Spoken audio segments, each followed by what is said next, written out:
Hello, my name's Gavin. This is Genre Books, and I am an habitual parasite of the efforts of many volunteers who contribute towards Project Gutenberg.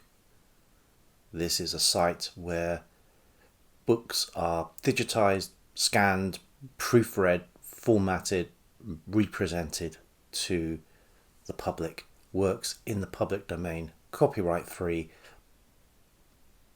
with a breadth of interests that surpasses anything you could possibly want. I've done a number of videos where I go through choosing certain works following a particular theme. I've recently started doing short videos showing the latest entries onto Project Gutenberg. It's difficult to talk about latest releases when some of these things are 100 years old and older.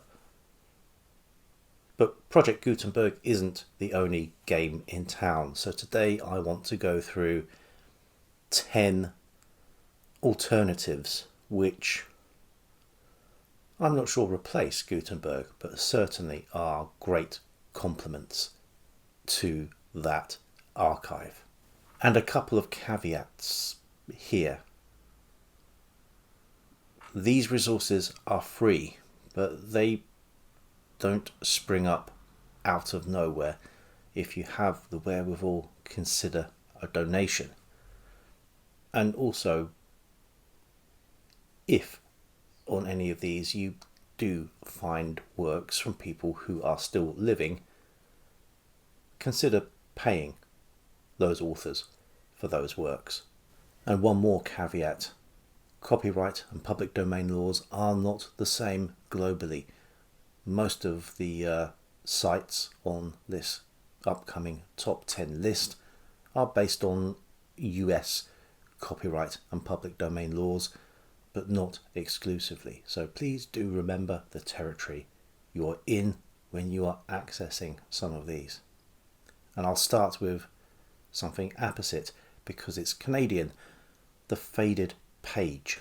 The Faded Page is an archive of 8,400 works which are deemed copyright free in Canada. They're put together and represented by a group of volunteers who scan, proofread and format them.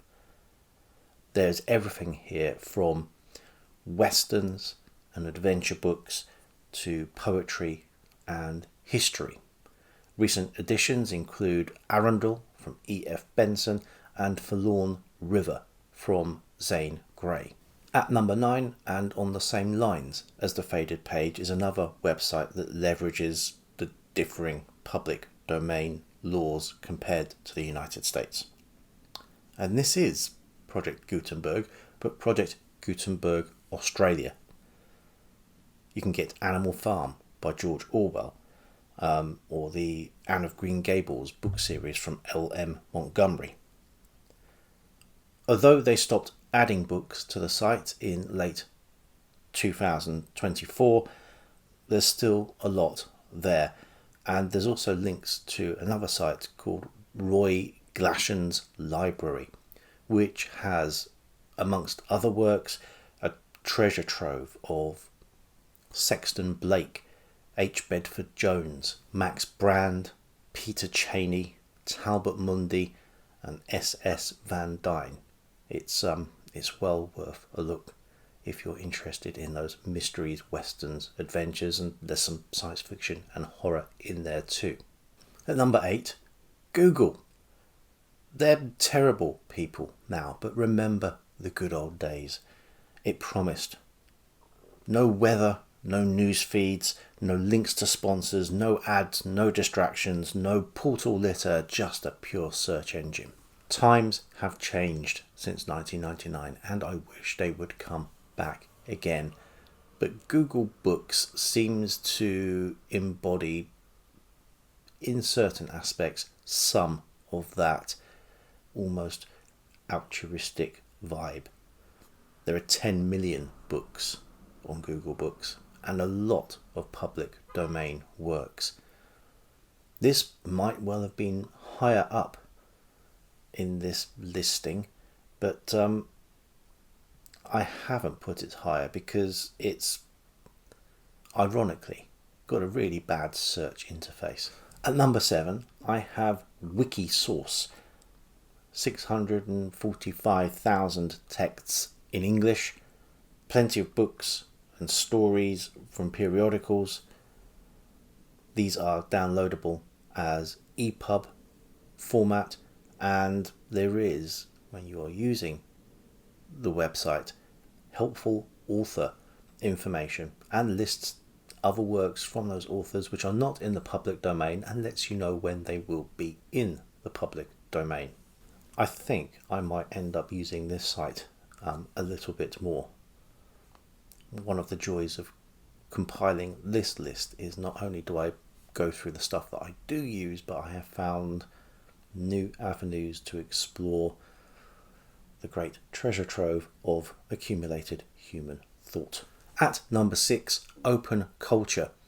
Now, this only has 800 or so free ebooks, but I mention this site as there's also plenty more besides there, such as free online courses, textbooks, and some public domain movies as well.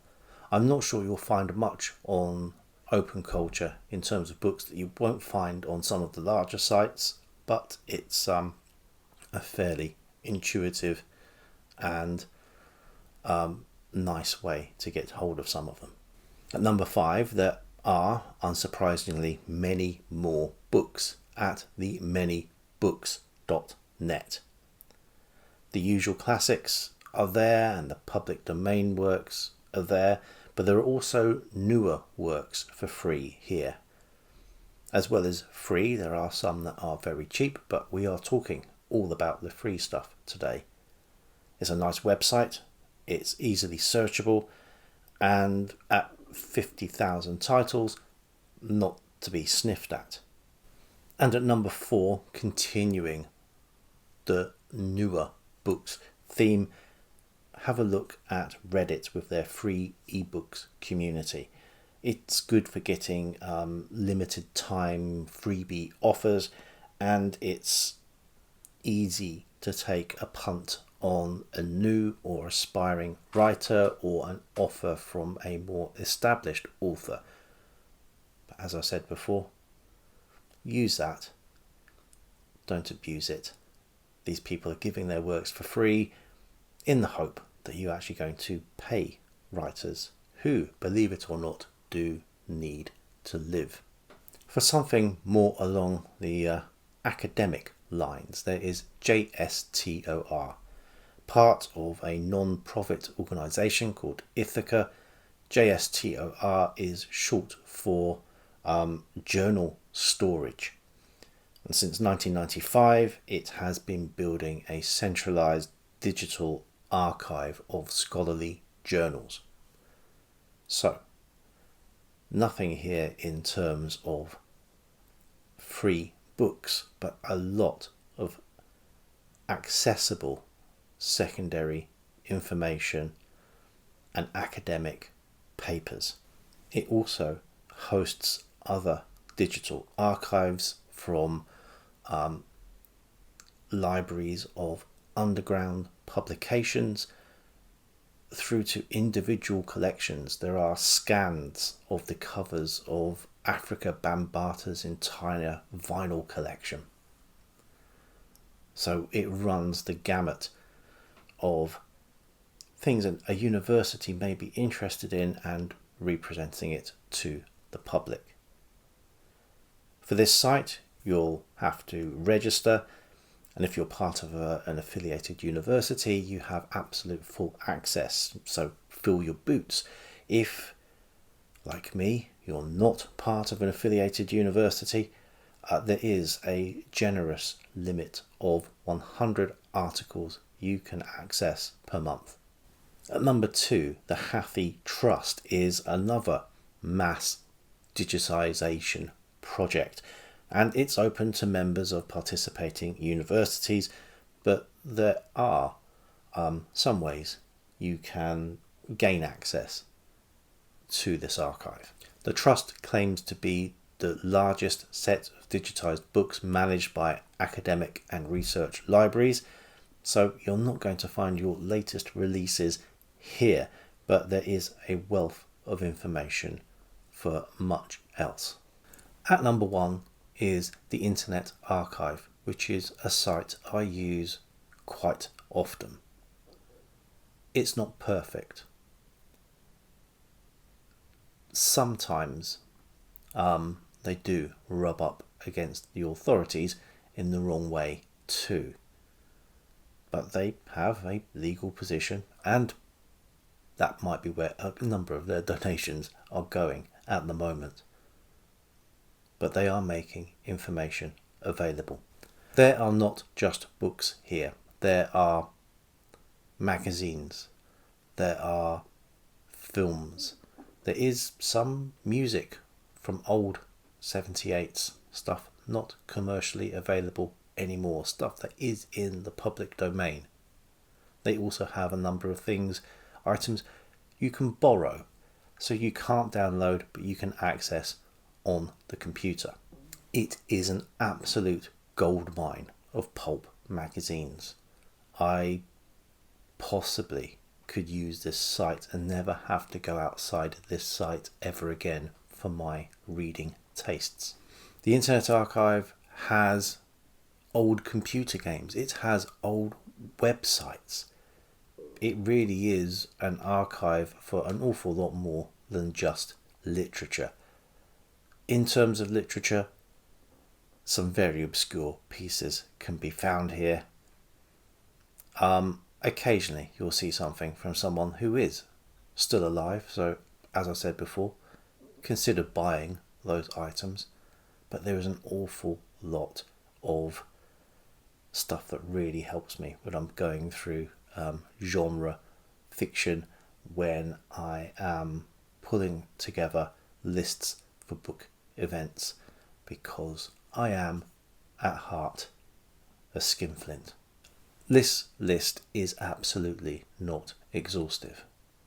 If you think I have missed something fundamental, or something that should be staring at me in the face, or if you have something a little bit more niche and out of the way that you think might be a good resource, do let me know in the comments. I have no aversion to doing another one of these list videos, and at some point I may do deeper dives into some of the resources I've listed today, and pointing out some of the more interesting and obscure titles I've managed to glean from them.